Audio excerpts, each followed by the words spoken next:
Enfrentar los asuntos difíciles, los asuntos escabrosos, dedicarse al análisis de todo aquello que agravia, ofende, lastima, que en verdad duele. Los asuntos de seguridad pública no están resueltos. Los asuntos de seguridad pública siguen lastimando a muchos mexicanos. La violencia y el crimen y la violencia, aquellos mexicanos desorbitados, salidos del cuerpo social y dispuestos a atacarlo.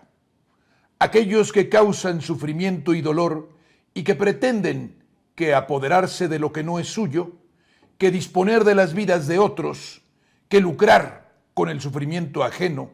es un asunto no solamente ordinario, sino es un asunto loable o al menos no reprobable moralmente. Y si lo fuera, poco importa. Pero atacar al gobierno actual y culparlo de todo cuanto pasa, y decir que cuanto pasa es inédito, es inaudito, jamás había pasado y es producto de la nada, casi de la casualidad o del inicio del gobierno de Andrés Manuel López Obrador, es una canallada. Es un desprecio a la verdad, a la más evidente y más plausible y palpable verdad. Hace ya muchos años que en México el sistema neoliberal regía o inició el modo, la andadura y fue o se convirtió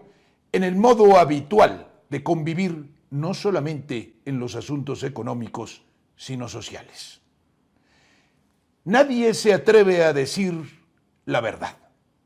porque nadie quiere profundizar y porque en tratándose de asuntos que no son meramente de dinero, se entra en terrenos escabrosos, tal vez difíciles y para algunos totalmente alejados de la posibilidad de una reflexión a profundidad. El neoliberalismo, el liberalismo económico, la doctrina que ha regido en el mundo desde hace algún tiempo y cuyo reinado toca a su fin, y en México ha tocado a su fin con el gobierno de Andrés Manuel López Obrador, es producto de un planteamiento, de un plan, de un grupo particular, el grupo plutocrático, globalizador que domina el mundo. El trasladar a las grandes corporaciones el control del mundo, el destruir a grandes cantidades de empresas, el atacar al propio capitalismo y destruirlo, y construir el turbocapitalismo, aquel en el que algunos monopolios gobiernan el mundo, aquel en el que todo se privatiza en favor de estos monopolios, aquel en el que lo privado toma el lugar de lo público y lo aniquila, aquel en que se destruye el Estado y el derecho, aquel en que se esclaviza al pueblo, pagándoles salarios de hambre y se pretende que cada vez tenga menos derecho, no solamente atacó o no solamente consistió en todo ello que es lo más evidente. Cuando se ataca al sistema neoliberal, se habla de baja en los salarios de los trabajadores, de destrucción del ambiente, de acumulación de mucho dinero en pocas manos y de empobrecimiento de la mayoría. Pero no se dice que el plan, a partir de 1968 en particular, es precisamente el de la alienación y destrucción moral de la clase trabajadora. Lo que se propone el capitalismo neoliberal es la destrucción de la moral de la clase trabajadora, su perversión y el inicio de la permisividad moral para destruir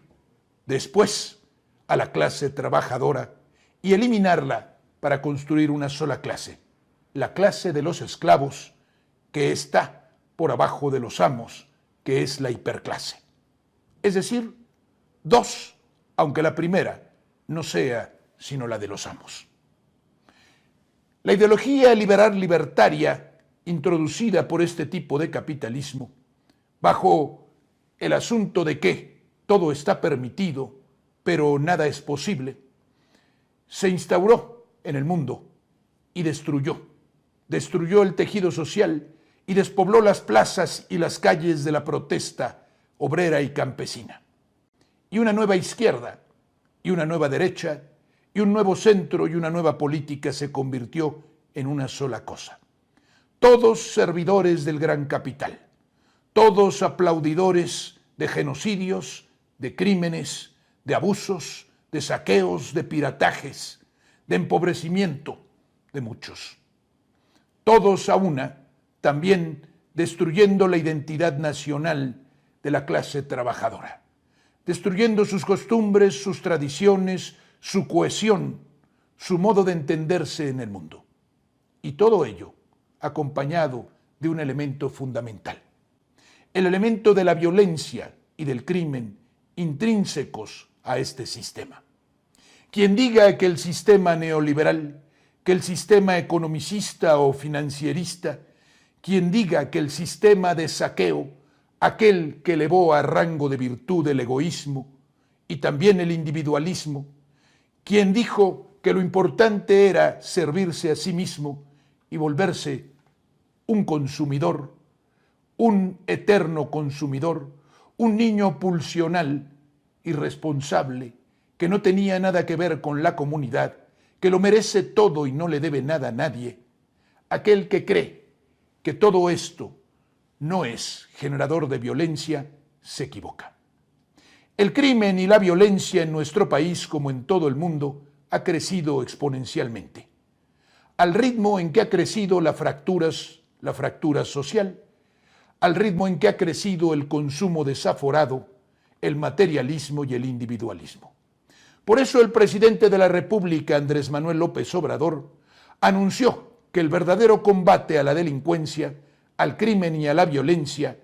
no es el que creen los neoliberales, el que creen los sostenedores del sistema, es el que funciona. Siempre el expediente es sencillo: eliminar a lo que consideran escoria social que ha surgido de la nada frente a ellos que son puros, morales, santos, que son irreprochables mientras delinquen en la peor de la delincuencia de la destrucción lenta de la sociedad y la implantación de un sistema criminal en el que todos luchan por sobrevivir y el más débil perece, porque el más fuerte, por el solo hecho de ser fuerte, gana siempre. El crimen organizado y la delincuencia en nuestro país vienen de allí, y el presidente de la República pretendió desde el principio que había que atacar la causa raíz, que había que ir a las raíces. Mucha burla se hizo desde entonces de aquello de los abrazos y no balazos, porque, claro, nadie piensa de los que sostuvieron al régimen anterior y hoy adversan a este gobierno, que Calderón es un criminal y un asesino, y que el método que empleó para supuestamente detener la delincuencia no fue sino exactamente el adecuado para alentarla y para echar gasolina al fuego. Calderón dentro de un entramado y una obediencia, porque el gobierno mexicano o los gobiernos mexicanos neoliberales no hicieron sino dos cosas: tratar de permanecer en el caos, generando el caos y la violencia que les favorecían, para hacerse necesarios producir terror, pánico, división y angustias sociales, y por otro lado, obedecer a una agenda contraria a nuestros intereses que había sido dictada desde el país con el que limitamos al norte. Los Estados Unidos no combaten el narcotráfico, no les interesa combatir la violencia ni el crimen que pulula en sus calles, que abunda y que evidencia una sociedad enferma, precisamente porque esa sociedad está fincada en el dinero, en el interés económico, en la acumulación y en el éxito efímero, el éxito material, y no sobre ninguna cultura. La agenda de ellos, la agenda precisamente del caos controlado, de la violencia como modo de control social, de la droga para alienar jóvenes y poder dominar, distribuida en sus calles impunemente, sin que jamás se haya sabido que se detenga a capo alguno, a jefe de cártel o se haya desarticulado alguno, porque el más importante de todos, el que realmente manda, gobierna y dicta la agenda, que es la DEA, y que es la herramienta, el instrumento y el arma de los verdaderos criminales, que son aquellos que lo mismo venden cosas lícitas que objetos ilícitos. Porque la moral para ellos no importa, porque la humanidad es lo de menos y porque todos los seres humanos somos prescindibles.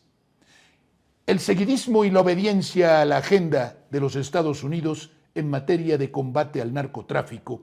hoy encuentra un hito, un momento que hay que desencriptar, que hay que desenraizar. Todo mundo habla de si el Mayo Zambada o uno de los hijos del Chapo Guzmán se equivocaron y fueron a aterrizar en un aeropuerto tejano de Nuevo México, o si fueron engañados, o si uno traicionó al otro, o si en realidad todo fue una simple entrega acordada. Vamos a ver de qué se trata en realidad todo esto, a dónde va y de qué modo el momento, la coyuntura en los Estados Unidos, la lucha de poder en esa nación y el momento que atraviesa México hace que esto tenga toda la explicación o toda explicación necesaria y suficiente. Combatir la delincuencia organizada y el crimen pasa, y lo insistiremos muchas veces, no solamente por una fuerza policíaca a la que la oposición se opuso.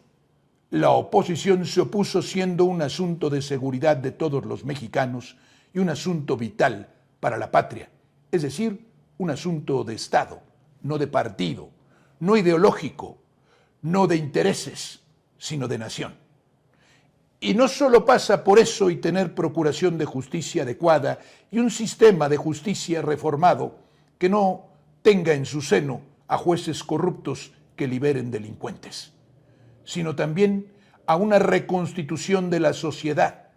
y de los principios que informan a esta, de su cultura y a una renuncia de una vez por todas y destrucción del sistema criminal que moralmente causó tal vez mucho más daño que económicamente. Darnos cuenta de lo que hizo el sistema en nuestras almas, en nuestras comunidades, en nuestra cultura, en nuestro ser nacional, es imprescindible. Construir nuevamente patria, comunidad y virtudes es esencial para salir de la vorágine de la violencia y del crimen. Nada sale de la nada. Y esto es imprescindible, el gobierno no da la espalda y los métodos efectistas no son los que funcionan. Seguridad sí, pero seguridad de verdad. Alto a la violencia y al crimen, desde luego, pero a toda, sobre todo aquella silenciosa que nadie denuncia, a la que nadie atiende, aquella que convirtió en criminales a ciudadanos comunes, porque les enseñó que lo único importante en esta loca carrera por acumular bienes era eso precisamente, ser a través del dinero, ser a través del éxito efímero, del éxito material, renunciando a la humanidad y al otro. Por eso, la delincuencia y el crimen, la violencia acabarán cuando nosotros como sociedad entendamos que el sistema debe ser derrotado. Los criminales neoliberales no solo destruyeron la economía y lo material de la nación, sino iniciaron labor de zapa para acabar verdaderamente con el alma nacional. Reconstruyámosla para combatir con eficacia.